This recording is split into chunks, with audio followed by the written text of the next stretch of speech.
this gentleman, Mikhail, he's saying that it's really sees a lot of the problems with inspections, a common problem, the difficulty of communication between the inspector and the crew. And the main reason, he says, is poor emotional intelligence skills, empathy, cultural differences, and language barriers on both sides. And misunderstandings can lead to conflict between parties with unfortunate consequences for the inspection results. How can this problem be solved? It's a question of the right approach by the inspector. You know, the inspector must remember of what the desirous outcome is for the ship. You know, and the inspector goes on there, or a good inspector goes on like a blank page. You have no agenda. You've come to conduct the inspection. What you find is what you find. You know, you're not delving in. You've not been told to focus on this, focus on that. It's not a question of that. So a lot of it is in the inspector's approach, but a lot of it is on the preparation the ship has done and the culture on board.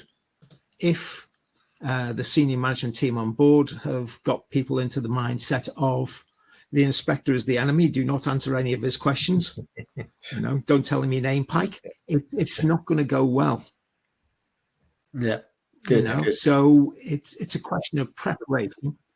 Yeah. Well, making sure. I would also add as well, Hayden, that one of the questions I saw earlier, glancing at the chat there, was about the fact that the SMS on board is quite complicated for the ordinary seamen and the ABs to understand, and it's put into certain sort of technical language, and it's not really clarified for them. So one of the problems when the inspector comes and asks an AB about something to do with the SMS, they can find it quite difficult. So I think, again, that comes down to that sort of preparation in terms of, well, when you ask that question of your own ABs as a senior rank on board, do they give you a good answer? Or do they say, oh, no, I don't really know. I'm not sure about that. And if they're not sure about it, do something about it.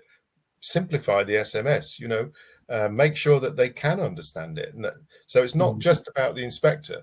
So the person under pressure might feel that all the inspectors having a go at me, but they're not. The problem lies with the company SMS. So, you know, it's not just a one-way street. That's what I would say. Great. Well, thanks, guys.